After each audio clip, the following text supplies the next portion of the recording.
ಗಂಡ ಹೆಂಡತಿ ಸೇರಬೇಕಾದ್ರೆ ಸ್ಟಾರ್ಟಿಂಗಲ್ಲೇ ನೋವಾಗತ್ತಾ ಇಲ್ಲ ಪೂರ್ತಿ ಪೆನಿಟ್ರೇಷನ್ ಆದಮೇಲೆ ನೋವಾಗತ್ತಾ ಅನ್ನೋದು ಇಂಪಾರ್ಟೆಂಟ್ ಆಗುತ್ತೆ. ಸ್ಟಾರ್ಟಿಂಗಲ್ಲೇ ನೋವಾಗೋದು ಅದು ತುಂಬ ಕಾಮನ್ ಆಗಿ ನೋಡ್ತೀವಿ. ಇದು ಏನಕ್ಕೆ ಅಂತ ಅಂದರೆ ಈ ನಮ್ಮ ಯೋನಿ ಅಥವಾ ವೆಜೈನಾ ಸುತ್ತ ಮಸಲ್ಸ್ ಇರ್ತದೆ ಹೀಗೆ.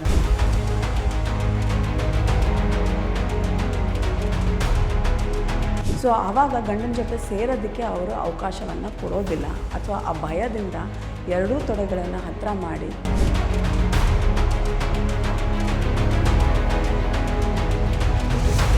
ಒಂದು ಗರ್ಭಕೋಶದಲ್ಲಿ ಸಿಸ್ಟ್ ಇರಬಹುದು ಅಥವಾ ಎಂಡೋಮೆಟ್ರಿಯೋಸಿಸ್ ಅಂತ ಏನು ಹೇಳ್ತೀವಿ ಆ ಕಾರಣ ಇರಬಹುದು, ಗರ್ಭಕೋಶದಲ್ಲಿ ಗಡ್ಡೆ ಇರಬಹುದು, ಫೈಬ್ರಾಯ್ಡ್ ಅನ್ನೋದಾಗಲಿ ಅಥವಾ ಒಳಗಡೆ ಇನ್ಫೆಕ್ಷನ್ ಆಗಿರಬಹುದು.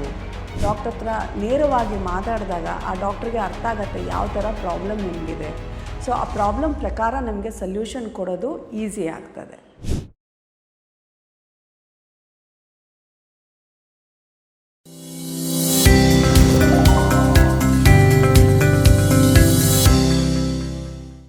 ನಮಸ್ತೆ, ನಾನು doctor Rashmi T N, medical director Garbhagriha health centre. ನಾನು obstetrician, gynaecologist, laparoscopic surgeon and infertility specialist.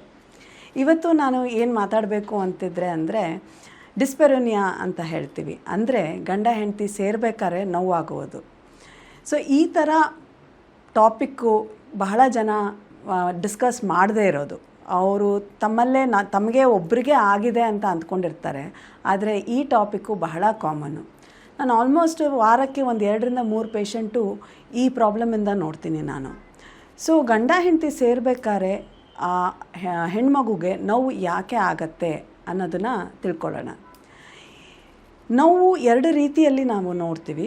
ಒಂದು ಸ್ಟಾರ್ಟಿಂಗ್ ಗಂಡ ಹೆಂಡತಿ ಸೇರಬೇಕಾದ್ರೆ ಸ್ಟಾರ್ಟಿಂಗಲ್ಲೇ ನೋವಾಗತ್ತಾ ಇಲ್ಲ ಪೂರ್ತಿ ಪೆನಿಟ್ರೇಷನ್ ಆದಮೇಲೆ ನೋವಾಗತ್ತಾ ಅನ್ನೋದು ಇಂಪಾರ್ಟೆಂಟ್ ಆಗುತ್ತೆ. ಸ್ಟಾರ್ಟಿಂಗಲ್ಲಿ ನೋಡೋದನ್ನು ನಾವು ಸೂಪರ್ಫಿಷಿಯಲ್ ಡಿಸ್ಪೆರೋನಿಯಾ ಅಂತ ಹೇಳ್ತೀವಿ. ಒಳಗಡೆ ಹೋದ ನಂತರ ನೋವಾದಾಗ ಅದನ್ನು ಡೀಪ್ ಡಿಸ್ಪೆರೋನಿಯಾ ಅಂತ ಹೇಳ್ತೀವಿ. ಯಾಕೆ ನಾವು ಈ ಥರ ಎರಡು ವಿಂಗಡಣೆ ಮಾಡ್ತೀವಿ ಅಂತ ಅಂದರೆ ಎರಡಕ್ಕೂ ಕಾಸಸ್ಸು ಬೇರೆ ಥರ ಇರ್ತದೆ. ನಾನು ಕಾಮನ್ ಆಗಿ ನೋಡೋದು ಸೂಪರ್ಫಿಷಿಯಲ್ ಅಂದರೆ ಸ್ಟಾರ್ಟಿಂಗಲ್ಲೇ ನೋವಾಗೋದು ಅದು ತುಂಬ ಕಾಮನ್ ಆಗಿ ನೋಡ್ತೀವಿ. ಇದು ಏನಕ್ಕೆ ಅಂತ ಅಂದರೆ ಈ ನಮ್ಮ ಯೋನಿ ಅಥವಾ ವೆಜೈನಾ ಸುತ್ತ ಮಸಲ್ಸ್ ಇರ್ತದೆ, ಹೀಗೆ ರೌಂಡಾಗಿ ಮಸಲ್ಸ್ ಇರ್ತದೆ. ಈ ಮಸಲನ್ನು ಭಯದಿಂದ ಟೈಟ್ ಮಾಡಿಬಿಡ್ತಾರೆ. ಸೊ ಟೈಟ್ ಮಾಡಿ ಆವಾಗ ಏನೇ ಫೋರ್ಸ್ ಮಾಡಿ ಒಳಗಡೆ ಹೋಗಬೇಕಾದ್ರೆ ಆವಾಗ ನೋವು ಆಗೇ ಆಗ್ತದೆ. ನಮ್ಮ ವೆಜೈನಾ ಒಂದು ಬಾಯಿ ಇದ್ದಂಗೆ, ನಾವು ಬಾಯಿ ಓಪನ್ ಮಾಡಿದ್ರೆ ನೋವಾಗತ್ತಾ? ಇಲ್ಲ, ನೋವಾಗಲ್ಲ. ಅದೇ ಕೂಡ ವೆಜೈನದ ಭಾಗನ ನಮ್ಮ ಮಸಲ್ಸ್ ಏನಿದೆ ಅದನ್ನು ರಿಲ್ಯಾಕ್ಸ್ ಆಗಿ ಇಟ್ಕೊಳ್ಬೇಕಾಗತ್ತೆ. ಆವಾಗ ನೋವಾಗೋದು ಕಮ್ಮಿ ಆಗ್ತದೆ. ಭಯದಿಂದ ಯೂಶಲಿ ನಮಗೆ ಗೊತ್ತಿಲ್ಲದಿರ ಇನ್ವಾಲೆಂಟ್ರಿ ಅಂತ ಹೇಳ್ತೀವಿ. ಆವಾಗ ಈ ಏರಿಯಾನ ಟೈಟ್ ಮಾಡಿಬಿಡ್ತಾರೆ, ತೊಡೆಗಳನ್ನು ಹತ್ತಿರ ತೊಗೊಂಡು ಬರ್ತಾರೆ.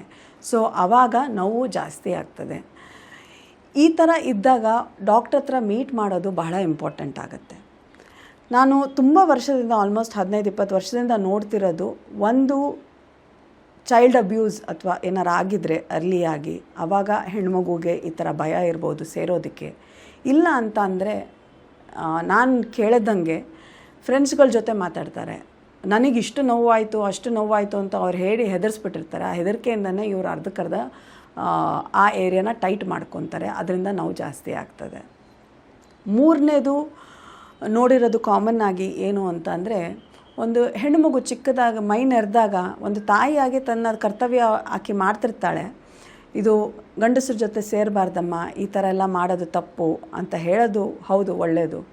ಬಟ್ ಯಾವ ಲೆವೆಲಿಗೆ ಹೋಗಿರುತ್ತದೆ ಅವರು ಸೈಕಾಲಜಿ ಅಂತ ಅಂದರೆ ಗಂಡನ ಜೊತೆನೂ ಸೇರೋದು ತಪ್ಪು ಅನ್ನೋದು ಅವ್ರ ತಲೆಯಲ್ಲಿ ಬಂದುಬಿಟ್ಟಿರ್ತದೆ. ಸೊ ಆವಾಗ ಗಂಡನ ಜೊತೆ ಸೇರೋದಕ್ಕೆ ಅವರು ಅವಕಾಶವನ್ನು ಕೊಡೋದಿಲ್ಲ ಅಥವಾ ಆ ಭಯದಿಂದ ಎರಡೂ ತೊಡೆಗಳನ್ನು ಹತ್ತಿರ ಮಾಡಿ ಗಂಡನ ದೂರನ ಹಾಕ್ತಾರೆ. ಸೊ ಇದಕ್ಕೆ ನಾವು 2 ರೀತಿಯಲ್ಲಿ ನೋಡಬೇಕಾಗತ್ತೆ. ಅವರ ಸೈಕಾಲಜಿ ಅಥವಾ ಅವರು ಯಾಕೆ ಈ ಥರ ಆಗಿದೆ ಇವರಿಗೆ ಅನ್ನೋದನ್ನು ನೋಡಿ ಆ ಭಯವನ್ನು ನಾವು ದೂರ ಮಾಡಬೇಕಾಗತ್ತೆ. ಇದಕ್ಕೆ ಸ್ವಲ್ಪ ಟೈಮ್ ತಗೊಳುತ್ತೆ. ಇದು ಸೂಪರ್ಫಿಷಿಯಲ್ ಡಿಸ್ಪೆರೋನಿಯಾ. ಇದರ ಜೊತೆಗೆ ನಾವು ಕೆಲವೊಂದು ಲುಬ್ರಿಕೇಟಿವ್ ಜೆಲ್ಲಿನೂ ಕೊಡ್ತೀವಿ ಅಥವಾ ಅಲ್ಲಿ ನಮ್ಮಿಂಗ್ ಏರಿಯಾ ಕ್ರೀಮೂ ಕೊಡ್ತೀವಿ ಅಥವಾ ಆಕೆ ರಿಲ್ಯಾಕ್ಸ್ ಆಗಲಿಕ್ಕೂ ಸ್ವಲ್ಪ 1 ದಿನ 2 ದಿನ ಟ್ಯಾಬ್ಲೆಟ್ ಕೊಡ್ತೀವಿ ಸೊ ದಟ್ ಆ ಭಯವನ್ನು ಕಮ್ಮಿ ಮಾಡಲಿಕ್ಕೆ. ಇದಕ್ಕೆ ಹೆಚ್ಚಿಗೆ ಆಗಿ ಡಾಕ್ಟ್ರಿಂದ ತುಂಬ ಕೌನ್ಸಿಲಿಂಗ್ ಬೇಕಾಗತ್ತೆ. ಪ್ಲಸ್ ಪೇಷನ್ಸ್ ಕೂಡ ಬೇಕಾಗ್ತದೆ. ಈಗ ಎರಡನೇದಕ್ಕೆ ಬಂದಾಗ ಡಿಸ್ಪೆರೋನಿಯಾ ಅಂತ ಹೇಳ್ತೀವಿ. ಇದಕ್ಕೆ ಕಾರಣಗಳು ಗರ್ಭಕೋಶದಿಂದ ಬರ್ತದೆ. ಒಂದು ಗರ್ಭಕೋಶದಲ್ಲಿ ಸಿಸ್ಟ್ ಇರಬಹುದು, ಅಥವಾ ಎಂಡೋಮೆಟ್ರಿಯೋಸಿಸ್ ಅಂತ ಏನು ಹೇಳ್ತೀವಿ ಆ ಕಾರಣ ಇರಬಹುದು, ಗರ್ಭಕೋಶದಲ್ಲಿ ಗಡ್ಡೆ ಇರಬಹುದು, ಫೈಬ್ರಾಯ್ಡ್ ಅನ್ನೋದಾಗಲಿ, ಅಥವಾ ಒಳಗಡೆ ಇನ್ಫೆಕ್ಷನ್ ಆಗಿರಬಹುದು, ಅವು ಗರ್ಭಕೋಶ ಒಂದಕ್ಕೊಂದಕ್ಕೆ ಒಳಗಡೆ ಅಂಟ್ಕೊಂಡಿದ್ರೇನು ಈ ಥರ ನೋವು ನೋಡೋದು ಬಹಳ ಕಾಮನ್ನು. ಸೊ ಒಂದು ಡಾಕ್ಟ್ರ್ ಹತ್ರ ಹೋದಾಗ ನೀವು ಯಾವುದೇ ಥರ ಇದಿಟ್ಕೊಂಡಿರ ಡಾಕ್ಟ್ರ್ ಹತ್ರ ನೇರವಾಗಿ ಮಾತಾಡಿದಾಗ ಆ ಡಾಕ್ಟ್ರಿಗೆ ಅರ್ಥ ಆಗತ್ತೆ ಯಾವ ಥರ ಪ್ರಾಬ್ಲಮ್ ನಿಮಗಿದೆ. ಸೊ ಆ ಪ್ರಾಬ್ಲಮ್ ಪ್ರಕಾರ ನಿಮಗೆ ಸಲ್ಯೂಷನ್ ಕೊಡೋದು ಈಸಿ ಆಗ್ತದೆ.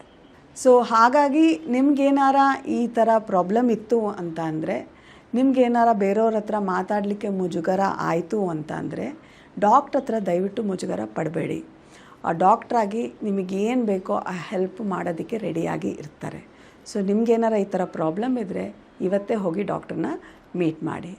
ಸೊ ಐ ಹೋಪ್ ನಿಮಗೆ ಈ ವಿಡಿಯೋ ಹೆಲ್ಪ್ಫುಲ್ ಆಗಿದೆ ಅಂತ ಅಂದ್ಕೊತೀನಿ.